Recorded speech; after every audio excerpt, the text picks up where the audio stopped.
Hyatt, and welcome to another family history moment.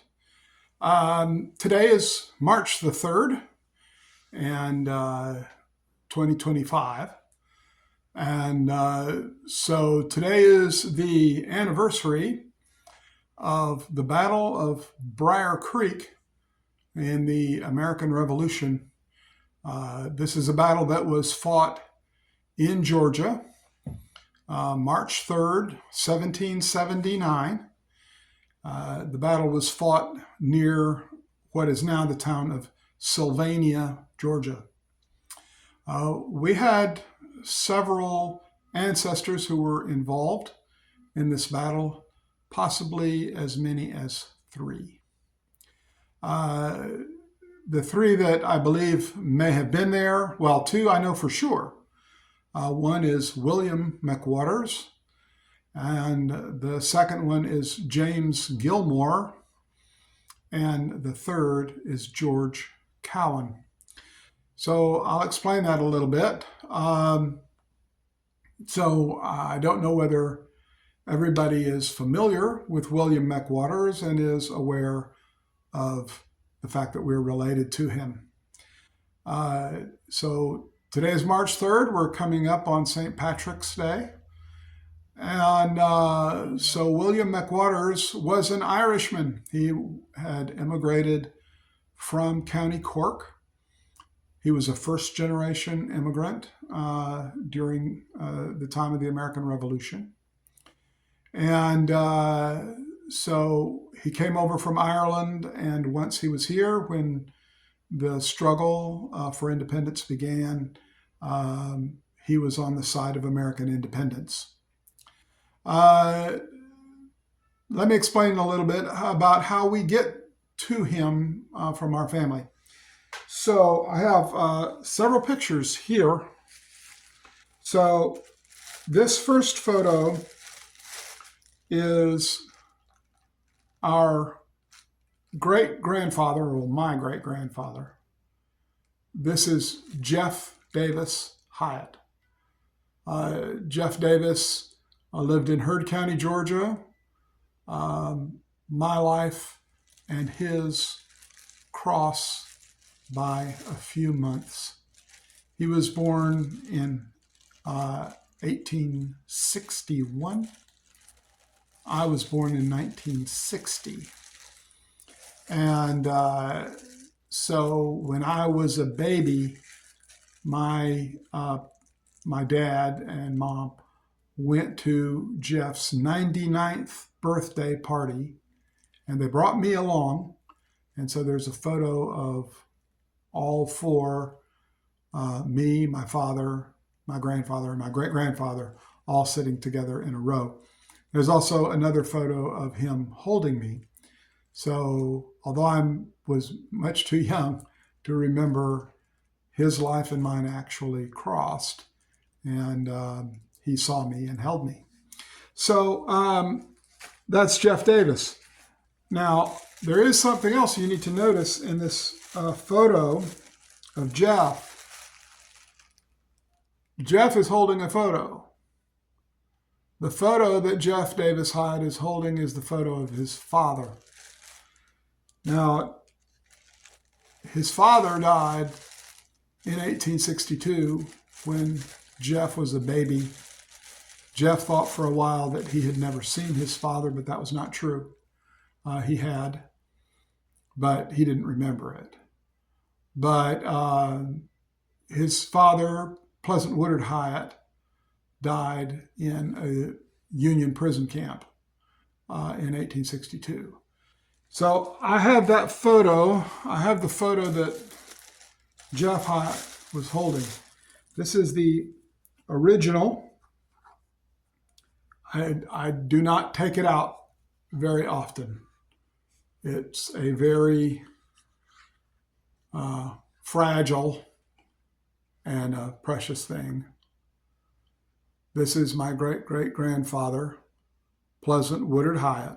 He lived in Heard County, Georgia, and he died at the Union Hospital in Mound City, Illinois, after being imprisoned at a prison camp in Indianapolis called Camp Borton, where he contracted typhoid fever and he passed away. So that's how we get back to Pleasant Woodard Hyatt.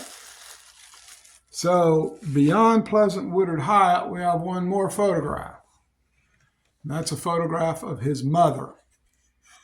This is a photograph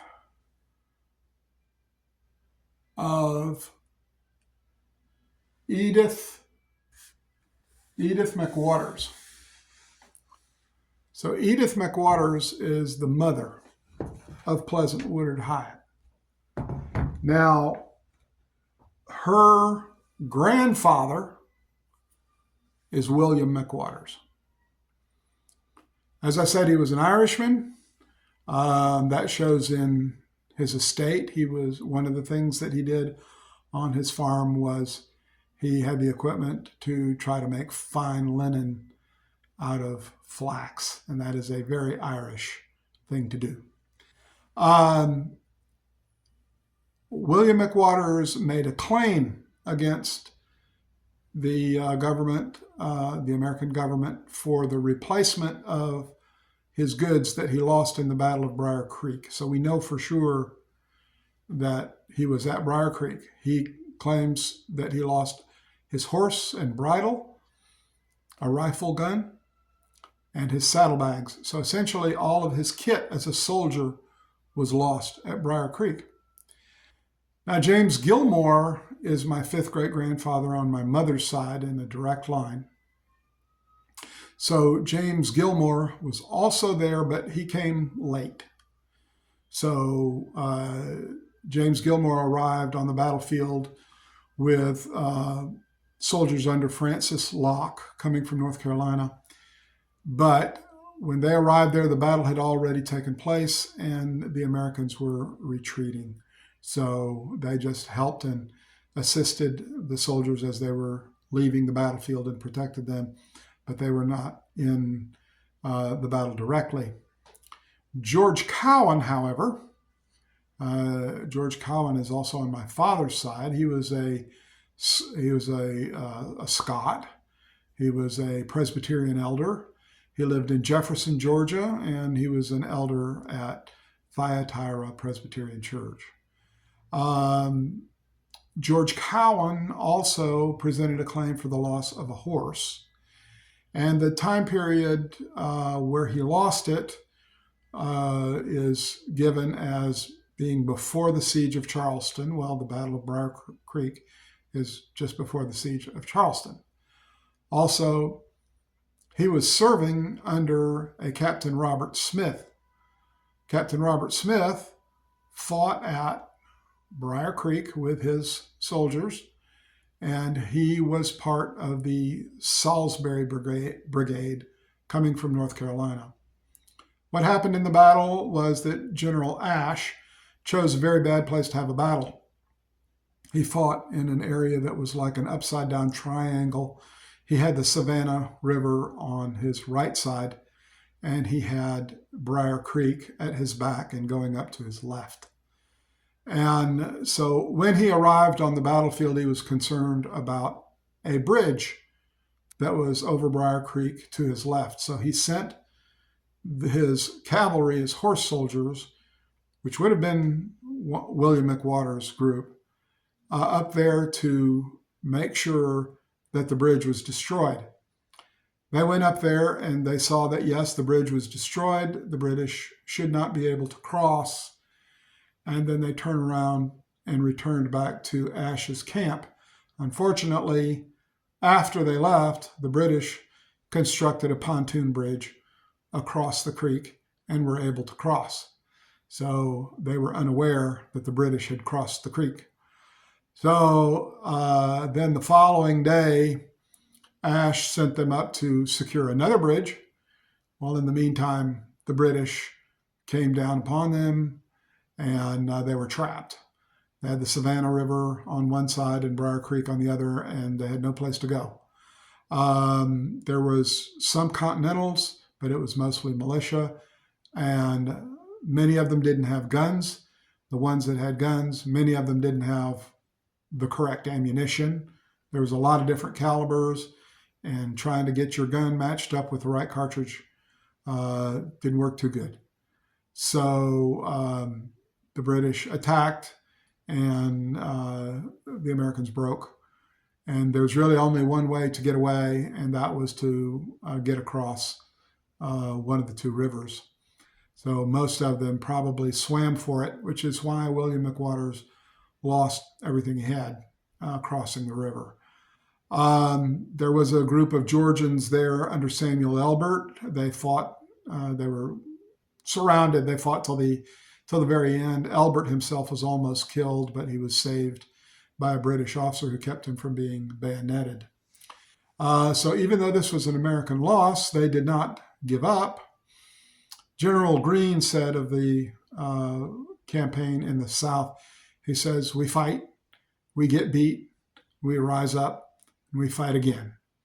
And that's what happened. And battles were won, battles were lost, but in the end, we wore Cornwallis out, and he ended up with no place to run and ended up in Yorktown, where he surrendered.